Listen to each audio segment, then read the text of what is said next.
Oi, pessoal. Meu nome é Dirlane Costa, eu sou gerente de operações aqui na Prio e hoje o PrioCast tem o foco de conversar um pouquinho sobre a rotina e a vida do trabalho offshore.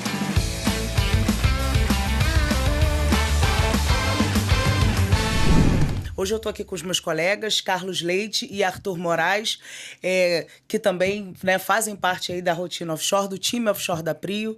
Carlão, mais conhecido como Carlão, é o nosso gerente offshore do campo de Albacora, com certeza também agora com novos desafios.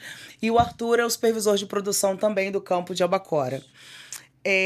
Eu acho que para começar aqui a nossa conversa, eu acho que a gente pode falar um pouquinho do básico, né? Acho que muita gente tem curiosidade de conhecer a rotina offshore, mas conhece muito pouco sobre os desafios do dia a dia, sobre a rotina.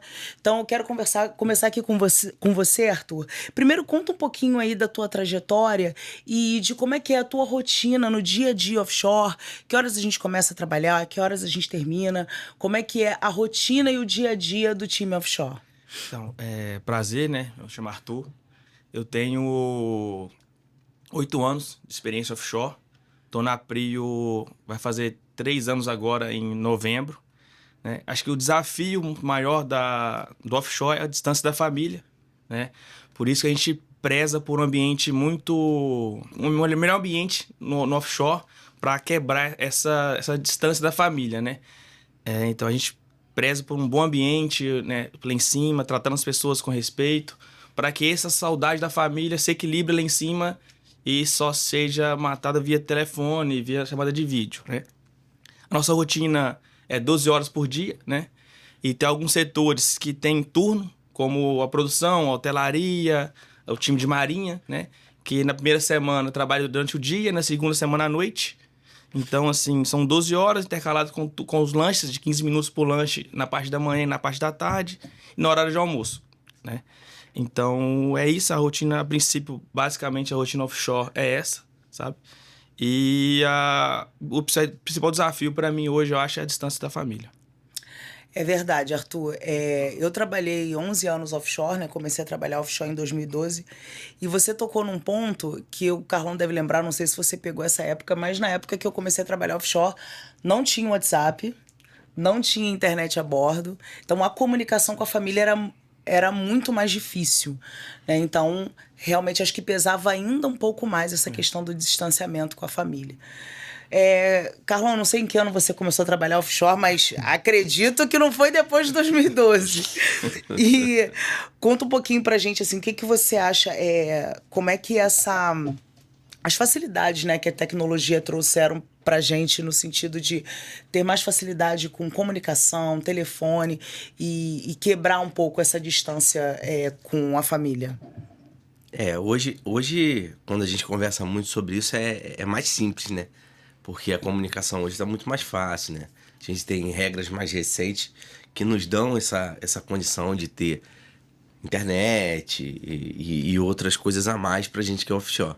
Mas quando eu comecei, né? Que foi ontem, é interessante que muita gente não sabe disso, né?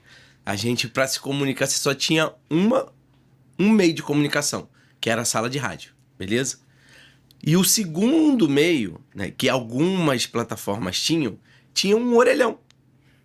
Tinha um orelhão.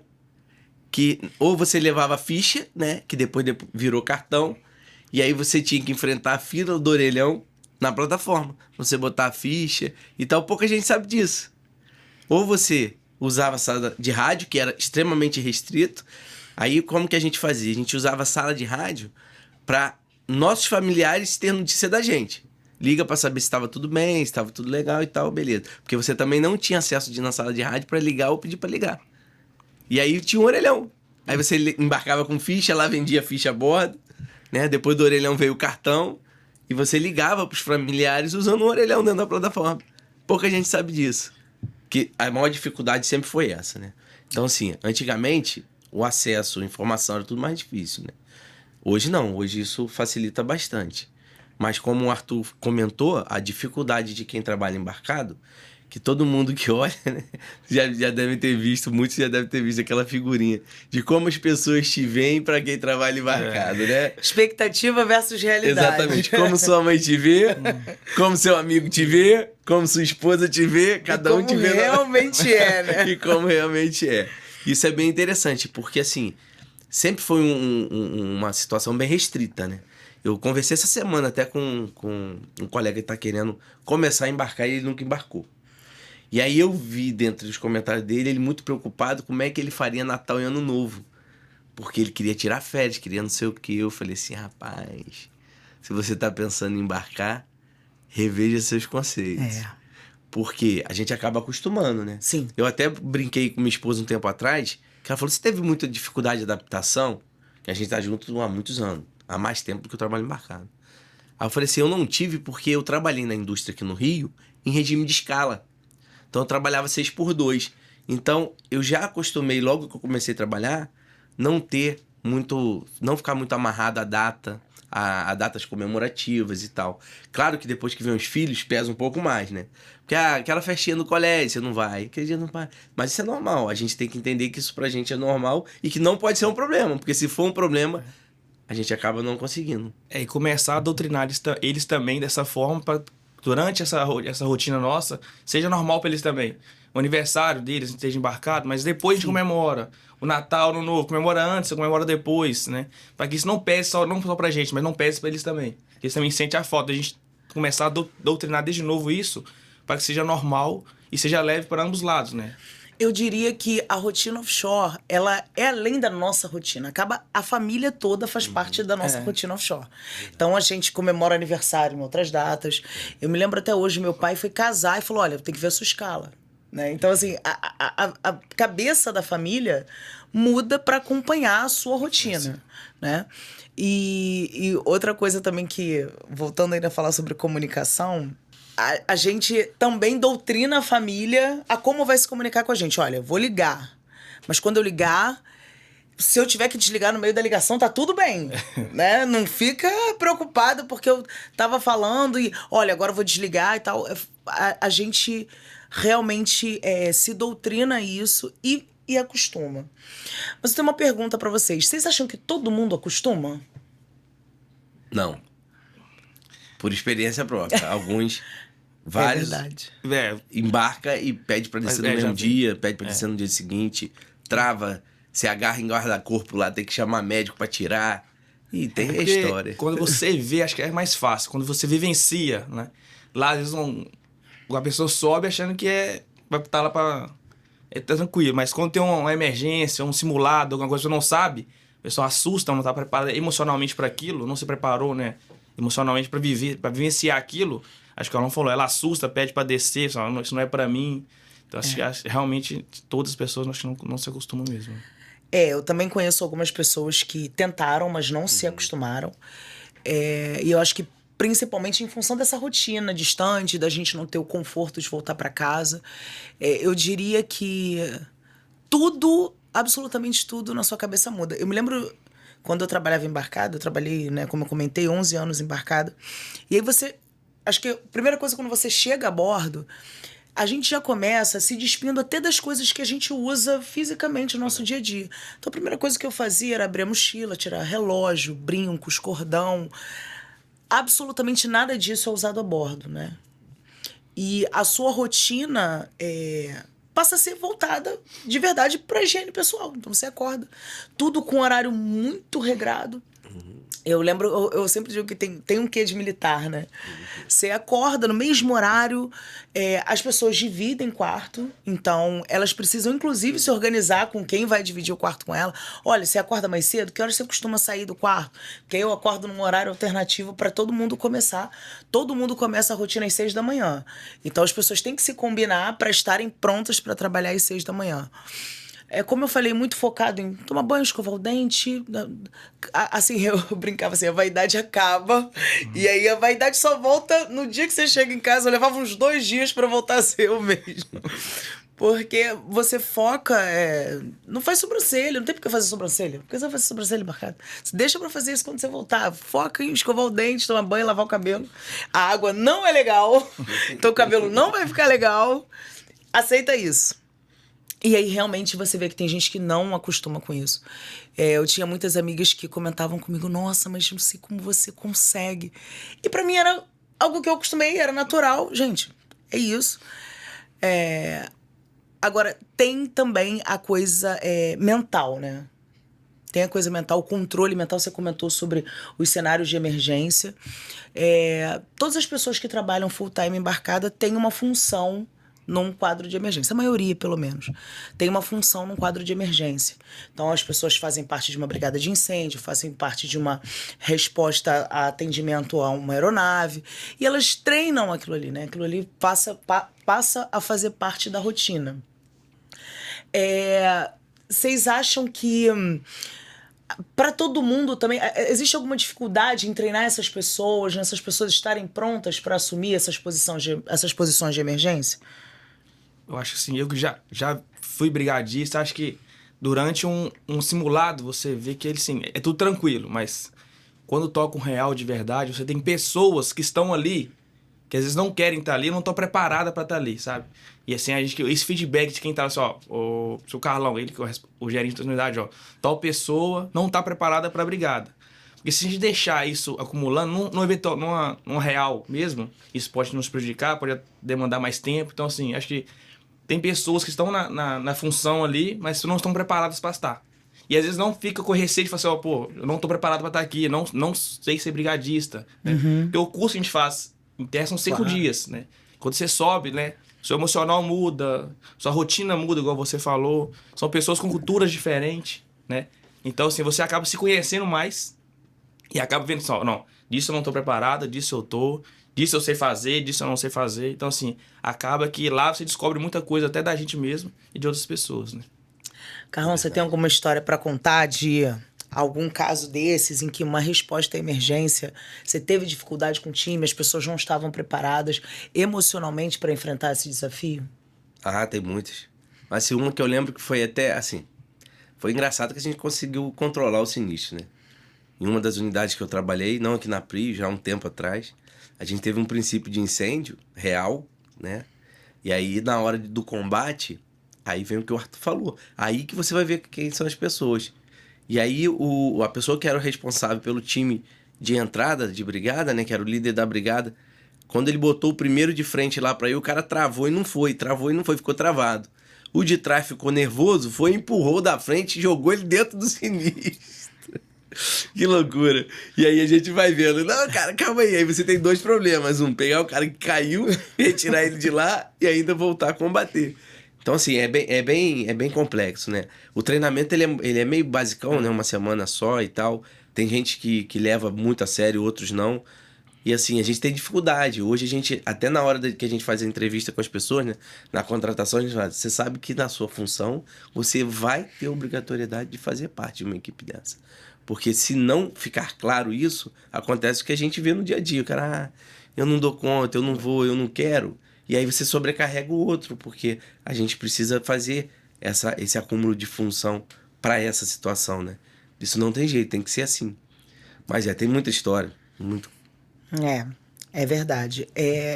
E aí, falando um pouco também sobre preparação física, né?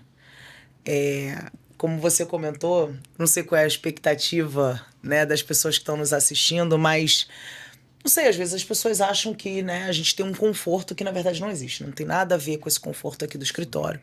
Todas as nossas unidades são unidades de campos maduros, não oferecem alguns confortos óbvios, como por exemplo o elevador, né? Então, offshore, escada.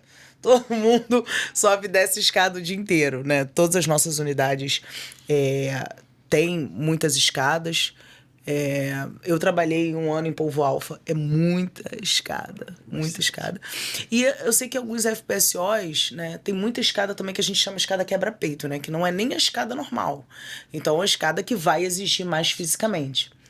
Então, acho que também tem esse desafio físico, né? tanto para atender situações de emergência, quanto para atender o dia a dia da operação, né? Todo mundo que trabalha hoje numa função de operação trabalha muito tempo exposto ao calor, ao sol, andando na área, sobe escada, desce escada. Então tem que ter uma rotina física que exige, né, de todo mundo. Como é que vocês acham que hoje as pessoas lidam com isso?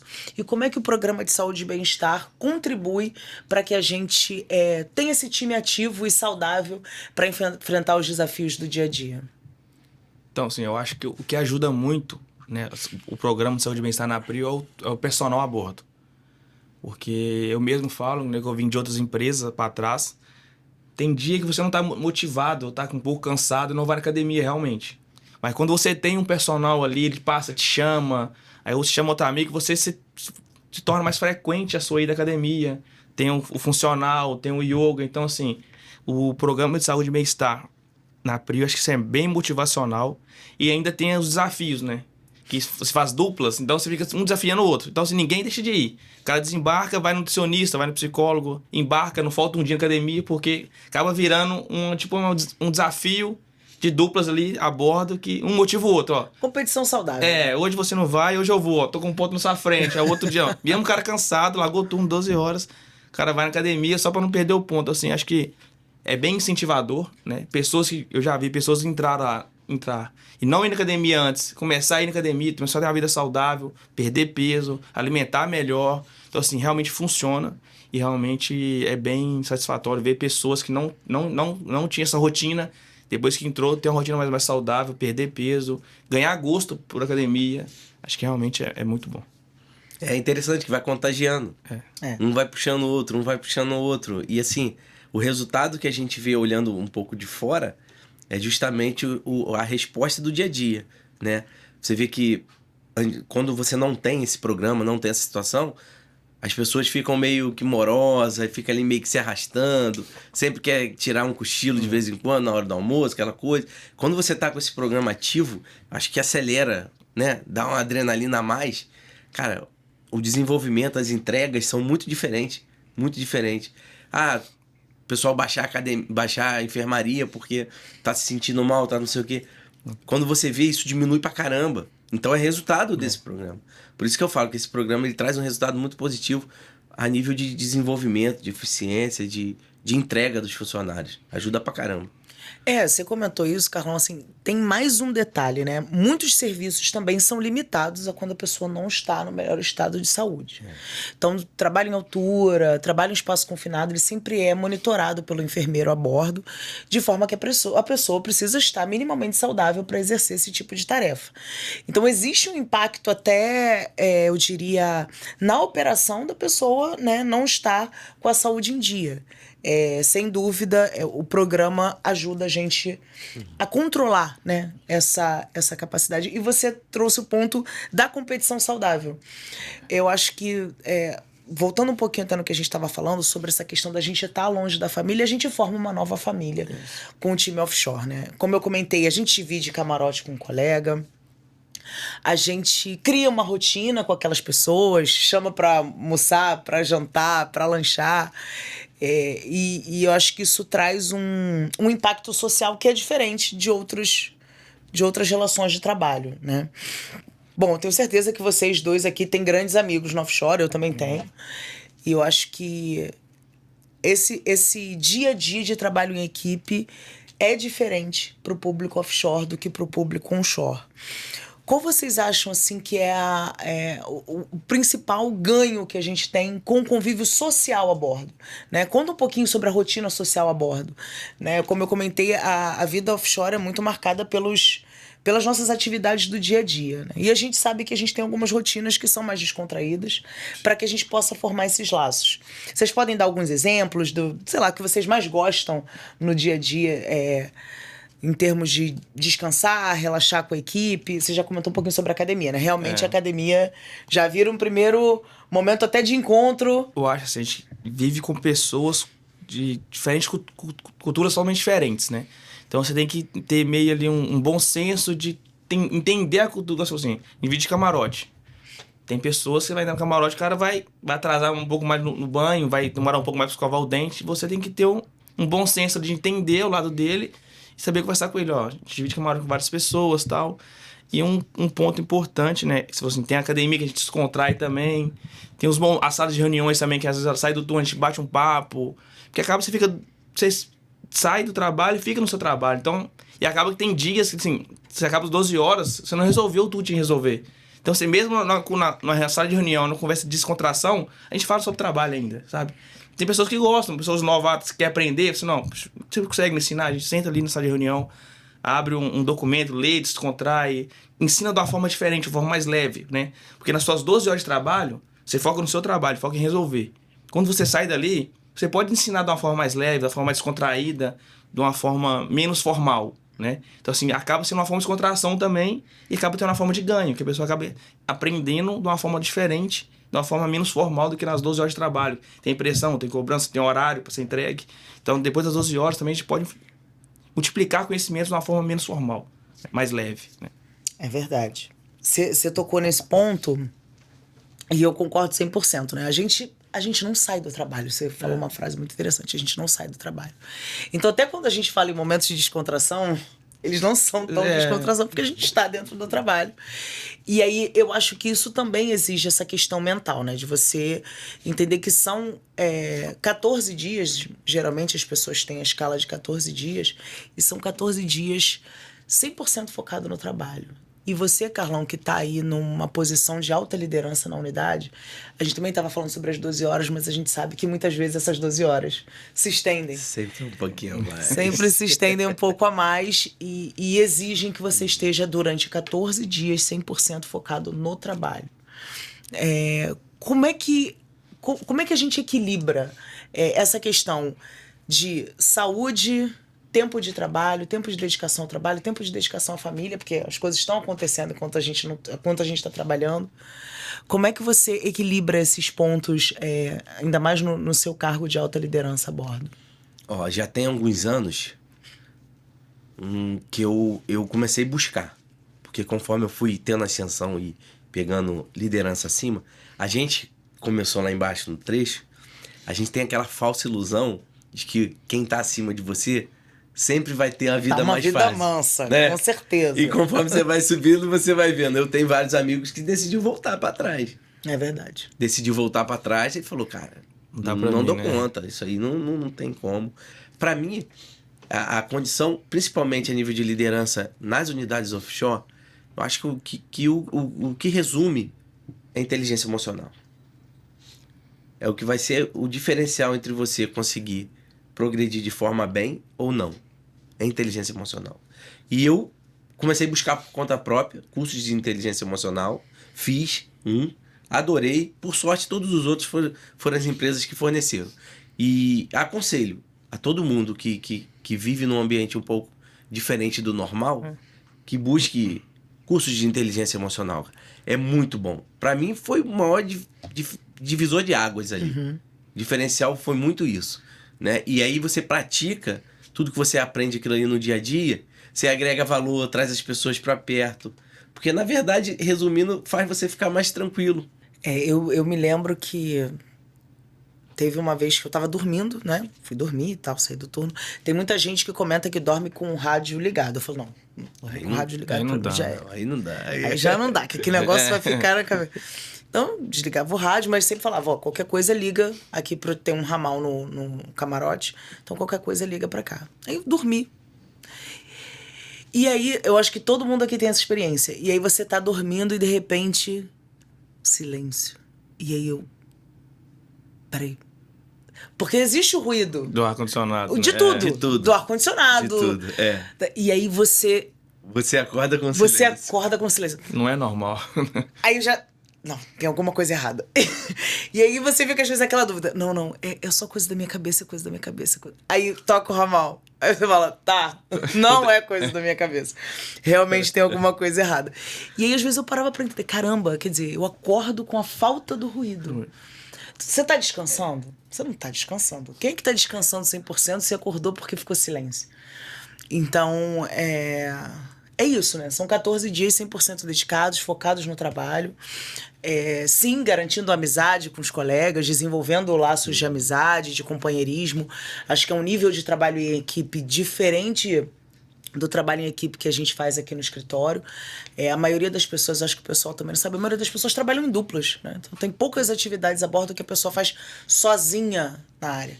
Ela tem um colega que sempre ajuda e divide atividades com ela, então é realmente uma rotina diferente e que exige muito das pessoas.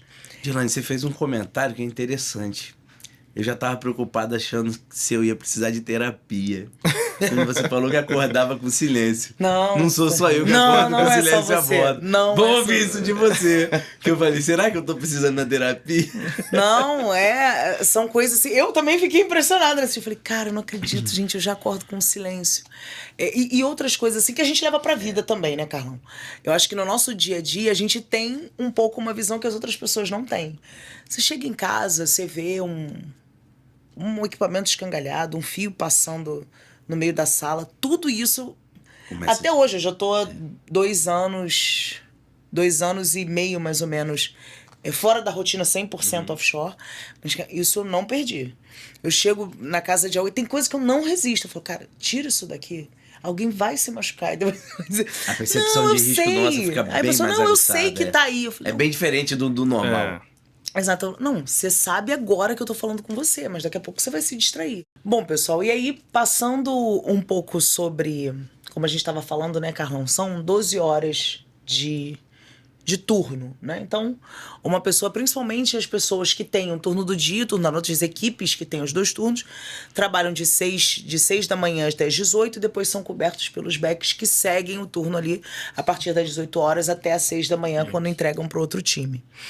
Mas, né, Carlão, no seu caso, e no meu caso também, por todos os anos que eu trabalhei offshore, eu não tinha o time do turno da noite. Então a gente acaba estendendo ali.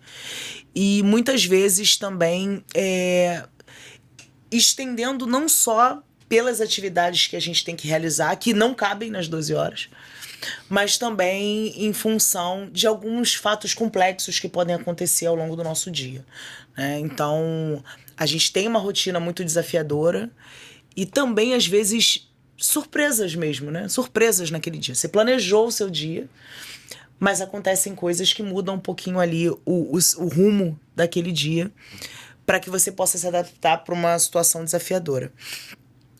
Carlão, nesse lado de o tempo que você se dedica no offshore, no tempo que você está realmente exercitando a sua função de gerente da unidade, qual é o tempo assim que você diria, né, que você investe nisso e como é que é a sua transformação do dia que você chega, que a gente chega mais descansado, até aquele último dia de trabalho, aquele último dia que a gente brinca, né, que a gente só quer ouvir chamar o voo pra gente ir embora. Não é que a gente não ame o nosso trabalho, mas é porque a gente sabe que aquele tempo ali de dedicação é um tempo realmente que exige muito da gente. Então, a gente tem uma particularidade no nosso caso, porque o nosso nicho são campos maduros, né? Unidades que a gente pega já bem usadas, em algumas vezes muito degradadas. Então você não tem uma condição, quando você pega uma unidade nova, né? Você sabe que aquela rotina ali de dia a dia, ela é meio que controlável, né? Tá tranquilo, você não tem risco aqui, os riscos são menores e tal. Quando você pega uma unidade muito degradada ou unidade madura, igual o nosso caso, a minha preocupação são as surpresas o tempo inteiro, né? E aí a gente trabalha debaixo de uma condição seguinte, que nada é razoável nem nada é tranquilo. A gente tem nossos indicadores, né? Nossas metas de atendimento, né? Como diz nossa liderança, o sarrafo é sempre alto, entendeu? O sarrafo sempre alto. E com o sarrafo alto, a gente olha isso quase que diariamente. As coisas que estão acontecendo que não estão. E aí você menos espera, aparece um problema. Aparece outro problema. Você tem que estar quase que o tempo inteiro redirecionando o teu dia. Exato. Você acorda de manhã, não, hoje nós vamos fazer isso. A gente faz uma programação, pelo menos a bordo, no dia anterior do que você vai fazer no dia seguinte. Posso falar de carteirinha. Nunca a gente fecha da maneira que a gente planejou um dia anterior. Sempre vem uma surpresa, sempre vem alguma coisa que fugiu o controle, sempre vem alguma coisa que a gente não esperava e aconteceu. E pra unidade antiga, né, degradada, isso é normal. Eu já tive alguns fóruns de discussão bem interessantes sobre isso, porque mas não deveria, cara. É velho, é antigo. É degradado. É 20 anos que ela tá ali produzindo. Então, Produzindo, assim, a gente. hora dela vai acontecer, não tem como. É impressionante, eu até brinco, porque a turma sabe que eu gosto de um trem velho, gosto de um carro antigo, de um trem. Então, pra mim, isso é normal, pra mim tá de boa. Só que você fazer isso todos os dias, você precisa se reinventar todos os dias. E o mais desafiador da função nossa de liderança é trazer isso pra nossa liderança. Eu lembro algumas conversas, quando eu trago sempre uma vez por semana para saber como é que foi a semana, o que a galera tem na semana para trazer e tal, o que mais incomodou durante a semana, esse tipo de coisa. E uma coisa que é muito comum para toda liderança offshore é falar assim, cara, a gente às vezes começa, não termina, a gente não programa e não acaba, mas não é porque a gente não quer. É porque o que acontece todo dia muda a sua trajetória todo tempo. Tipo assim, cada minuto é um flash diferente. É uma coisa diferente que acontece. E muitas dessas, elas têm uma dimensão ou um potencial de dimensão tão grande que você precisa, às vezes, redirecionar dias para frente do que vai fazer. Sim. E para quem tá no chão de fábrica, lá na ponta, para executar, isso incomoda. Porque o cara começa a fazer uma coisa e aí a gente tem todo um cuidado de trazer para mostrar para ele, cara, mudou por causa disso, olha, entenda aqui. Porque normalmente isso acontece nos horários que seria um horário que você estaria almoçando, né? Parece Lady Murphy. Você botou o prato. Pronto. Larga com... Exatamente. À noite, né? Começo da noite ou no meio da noite, no meio da madrugada. Poço só parte à noite. Pode ser programar o dia inteiro. É à noite. E o próprio Carlão falou assim, o turno da noite, né? Assim, acaba que tem menos recurso. Porque à noite não tem nenhuma liderança, só tem os supervisores de produção. Então, assim, o Carlão falou assim, lá pode acontecer qualquer hora.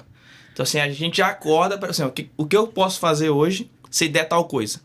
Porque já tem, já vai acontecer aí, pode acontecer um vazamento ali, uma coisinha. Assim, o que eu posso fazer hoje?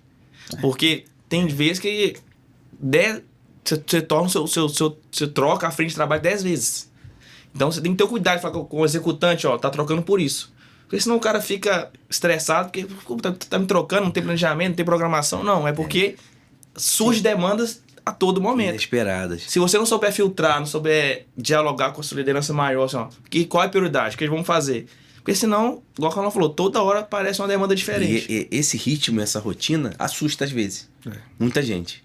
Inclusive na própria frota. Porque algumas unidades que já estão mais controladas, né, já está mais dominada, mais redondinha, quando as pessoas embarcam nas unidades que ainda estão passando por alguma necessidade de melhorias e tal, assusta pra caramba, porque é uma rotina muito frenética. Como você falou, você tem limitação de recurso, de mão de obra, de não sei, então, cara, ferrou. Pegou, não estamos conseguindo resolver. A gente trabalha muitas vezes até um limite que a gente... Não, calma aí, vamos revezar. Peraí, vamos revezar. Vai você descansar um pouco, eu seguro aqui e a gente vai revezando, porque senão a gente não aguenta. Ficar rodando 24, 36, 48. Caramba, isso já aconteceu? Já aconteceu, né? E se for necessário, vai acontecer e a gente vai. E pra gente isso não é um problema. Pra gente isso não é um problema. Faz parte, né? E aí as pessoas de fora às vezes falam, cara, vocês são malucos. Não é maluco. Que a gente acostumou a fazer dessa forma, entendeu? E aqui, então, por causa da nossa cultura ser bem mais próxima, né? Aquele senso de dono, aquela coisa de... Cara, não adianta. A gente não deixa parar. Não deixa parar. E se chegar alguém que não tem esse mesmo perfil... Não se encaixa. Não se encaixa. Não se encaixa. Pior que é descanso que não é descanso, né? Porque você fica 2 horas de... Eu largo o turno, por exemplo, na minhas horas de descanso, a gente trabalha com operação, não é descanso. Sua cabeça não para. Fica num compressor que tá rodando, numa bomba que tá operando, porque a operação a gente não quer que para. Né? Porque o Carlão até brincou, a cultura da PRI parece que entra na nossa veia natural. Se você... não era meu turno. Não. Parou, né? Na folga, às vezes, hora e meia, parou. Poxa. Mas na folga, mas que você fica preocupado, não quer que para. Isso é contagiante. Porque quando a gente passou esses eventos, né? Passamos já vários eventos. E aí o cara que tá de turno aparece lá do nada. Tá precisando aonde? Pra onde eu vou? O que eu faço? Já vai pra área ajudar. Quando já não vai direto. Você encontra lá fora. Isso. Você encontra lá fora. Sala de controle, eu sempre vejo isso. Você chega na sala de controle, o cara que tava dormindo, ele já pegou o rádio, ele já tá falando com o pessoal. Que isso, ele muito não precisa se natural, atualizar. né? Ele tá ali, ele tá 14 dias ali 100% dedicado, ele nunca tá desatualizado. Ele sempre chegou. Você dorme um sono mais leve pensando, se me chamar, eu tenho que estar pronto, tenho que despertar rápido e ajudar. É que você fica preocupado, né? Porque o outro amigo tá lá, eu já passei por isso, ele não passou, então eu vou lá ajudar ele que é mais fácil. Então assim, você fica 12 horas de descanso de vigília. A cabeça não desliga, né? Você dorme ali, mas a cabeça acaba trabalhando ali, pensando no que pode acontecer a qualquer momento, né? Bom, pessoal, é isso. Hoje a gente encerra aqui o nosso bate-papo. Quero agradecer aqui a presença dos meus colegas, Arthur e Carlão. Vocês contribuíram muito no nosso papo. Eu espero que o pessoal que esteja ouvindo a gente, que tenha se identificado com a cultura da Prio, tenha se identificado com a vida offshore, por favor, podem procurar as nossas vagas na GUP, no Instagram. A gente mantém sempre a comunicação via as redes sociais da Prio. De novo, pessoal, agradeço muito aí a todos. Tenham um bom dia e sejam bem-vindos à Prio.